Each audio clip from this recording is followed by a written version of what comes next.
when his Apple show got canceled. I kind of saw this coming. The timing is fun, and the Daily Show has not been the same. Without him. Let's be real. I used to watch the Daily Show back in the day. I've kind of swayed, right? Like I used to be more. I guess I was a little more left leaning, so I watched sort of left leaning shows, Vox, things like that. I used to watch it. If it's left of center, I'm fine. I can still watch it. It's just as long as it stays close to the center. That's where I reside, right? But I'm not surprised he's back. Let me read this article here. This is the New York Times.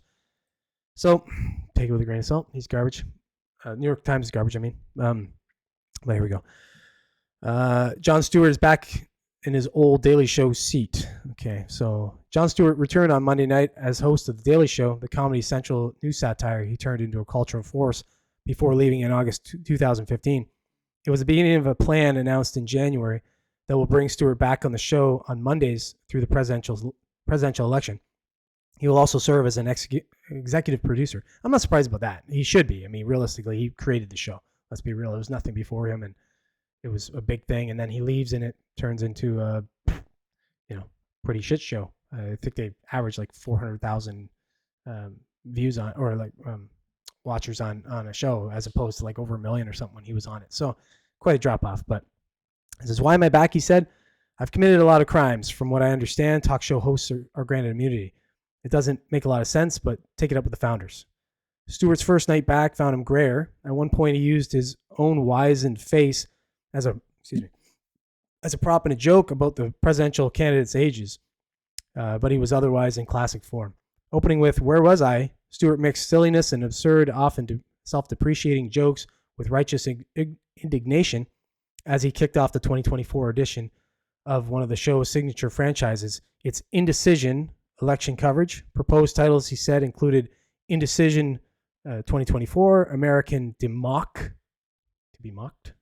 Democracy, Indecision 2024, Electile Dysfunction, and Indecision 2024, Antiques Roadshow. He riffed from his familiar left-leaning perspective on the Super Bowl and the Taylor Swift conspiracy theories that surrounded it. That's a whole funny thing. I should have talked about that, but I can't. Listen, I can't do any more Taylor Swift. Sorry. I can't do it. I don't think I can stomach it. It's almost like the right's ridiculous obsession with politicizing every aspect of American life ruins everything, he said. Come on. They both do it. I hate that. It's this, right? Just each blaming the other for doing the exact same thing. Everybody's politicizing everything. Now it's so hyper left, so hyper right that's why people are driven. People like me are in the middle are driven towards like common sense. Wherever that resides, if it resides slightly on the right, slightly on the left, that's where we're at.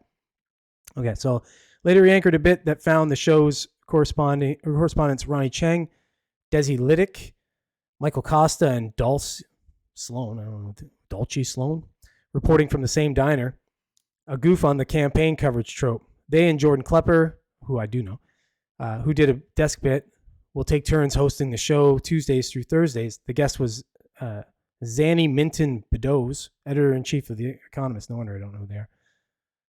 All right, let's say here. Okay. Pop culture snarkfest under its original host, Craig Kilborn. The Daily Show evolved into a topical satire after Stewart took over in 1999 and became a news source for portions of its audience, even as Stewart maintained that his primary goal was to entertain, not inform. It was also a prolific talent incubator. And this is where a lot of people will be surprised. Some of these names they came from. I knew this because I used to watch it. Alumni including Stephen Colbert, John Oliver, Samantha Bee, and Hassan Minaj went on to host their own shows, and others like Steve Carell, Ed Helms, and Jessica Williams found success in Hollywood. So it's funny because it was kind of like a who's who of people came out of that show. It really was a great show. I did enjoy it. I may not have agreed with like things at times on the show, but he still was funny, and I can imagine it will be funny again with him doing it. I just hope the Trump derangement stuff doesn't take over, because I don't know, I'm just so sick of that. You can make fun of Trump, but let's get him off the tongue a little bit. All right. Anyways, whatever. I can just keep reading this. This goes on a little bit. The point is, Jon Stewart's back. He's back on the Daily Show. Now, it might It's starting out as Mondays. Who knows? That might just be like the soft entrance to see if he'll actually take it over full, or they're gonna make way for somebody else. But I think this is a good move, honestly. Getting rid of Trevor Noah, if they got rid of him, I don't know what happened there. If they got rid of him, if his contract expired and they decided not to renew, or if he just decided to leave. Either way, I think it was a mutual decision. In that case, it was better for the show. This could help it. And, again, I like Jon Stewart, so I'm glad he's back on something. I can take him in doses, and maybe just once a week. That might be just the dose that I can handle. So